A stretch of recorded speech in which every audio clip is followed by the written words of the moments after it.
Good morning, dear viewers. I'm happy to share with you some views about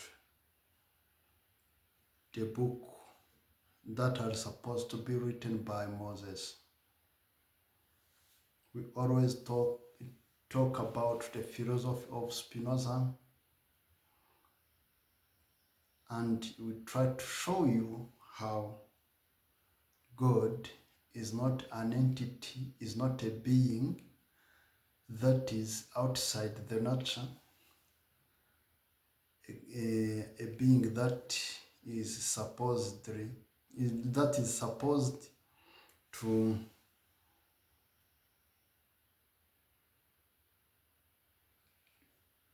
be like a king or a leader or a policeman. In the philosophy of Spinoza, God is the very structure of the world, the very structure of the nature, is all those laws of the nature. Nothing is outside of it. So whatever we see, men, animals, trees, materials that we use daily are the modes or the particular or the finite manifestations of that universal, infinite being.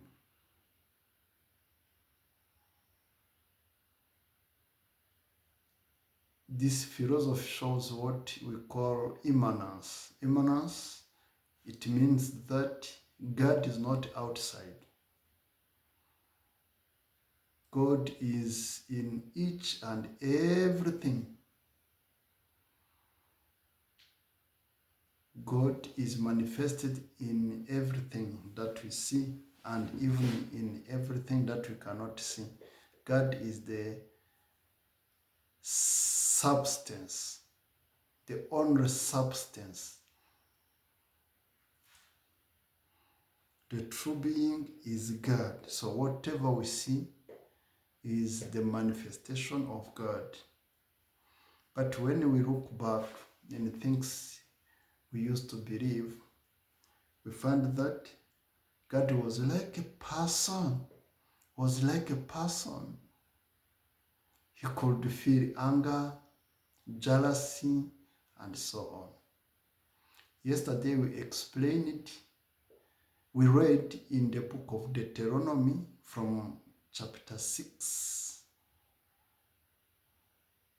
to 8. We found, Deuteronomy chapter 34, verse 6 to 8. We found how Moses was describing his own life, even his funerals, how his people could cry and weep during 30 days after his death. It was like a miracle. How can a person die and after dying could describe what happened later? Even right until this day, no one knows where is the tomb of Moses. If it is really Moses that was writing, he could not write this. That was explained yesterday in French, but today we have a session in English. The session in English is from Exodus. This time, we will see how God in the Bible is considered like a person. Yes, God is like a person here. We will make a reading. We will read in French but explain in English. Quant à toi, garde ce que je te redonne aujourd'hui. C'est juste, it is just Exodus 34 from verse 11. Quant à toi, garde-toi de ce que je te redonne aujourd'hui. Voici que je chasse devant toi les Amorites, les Cananéens, et les Hittites, et les Périsites, et les Hivites, et les Jébusites. Tiens-toi sur tes gardes pour que tu ne conclues pas d'alliance avec les habitants du pays où tu vas, de peur que ce ne soit un piège au milieu de toi. Mais il faudra que vous démolissiez leurs autels et il faudra que vous brisiez leurs colonnes sacrées et il faudra que vous coupiez leurs poteaux sacrés. Here, the one who has written this, the one who wrote this, is a person who wanted to write something that can help to the unity of a nation.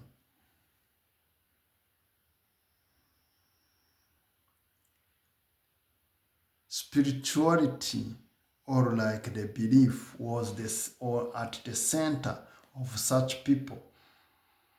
They wanted to be united through the same spirituality, and they wanted to drive out other people, to make wars. And here, God is behaving. Even he was not the one who was dictating such a reading, such pages. It was said and done by people, just people. How can a God, a loving God, if it exists if any exists, how could he drive out people from their ground? How can he destroy their sanctuary without educating them, just because of jealousy? If God has a jealousy, it means that he is insecure. He is there in heaven, but he is insecure. He's saying, don't make any alliance with such people, but destroy all what they have.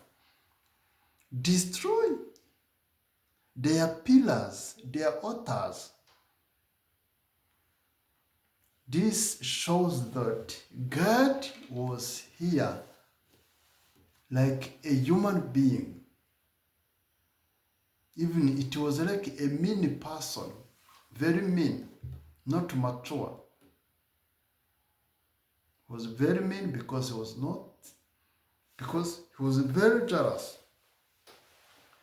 So, we can conclude by here saying that the God that was manifested through the Bible was not a true God, was not the creator, was just a projection of desires and some qualities and weaknesses of men.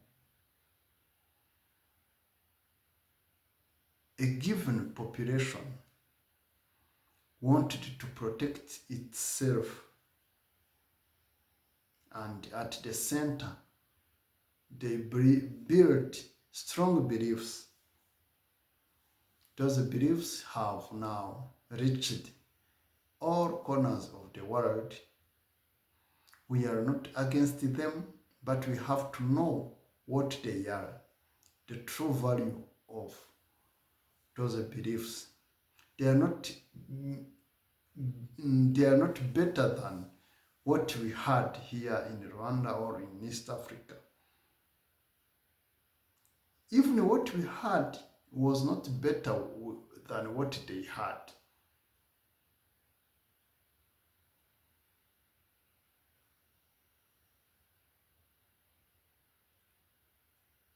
What they brought here, like Christianism based on Judaism, doesn't have any universal value.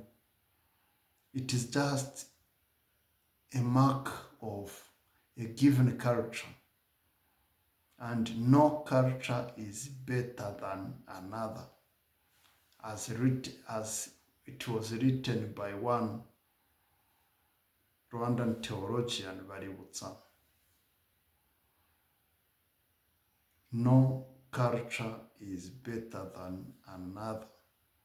But here, in the passage that we have read, we found that the very God that was supposed to be like all loving was dictating Moses, was telling to Moses to kill, to destroy other cultures. In these days, we cannot accept such things. And we encourage people to be watchful, to do not enroll in sects or in other groups that can divide the population, that can show that some people are more divine than others just because they do not believe in the same things. Thank you. At the end, I will also ask you to share these views, to share our comments, to share our reflection, because it is helping people to get out of the trap of religions that claim to talk on the behalf of God. Thank you.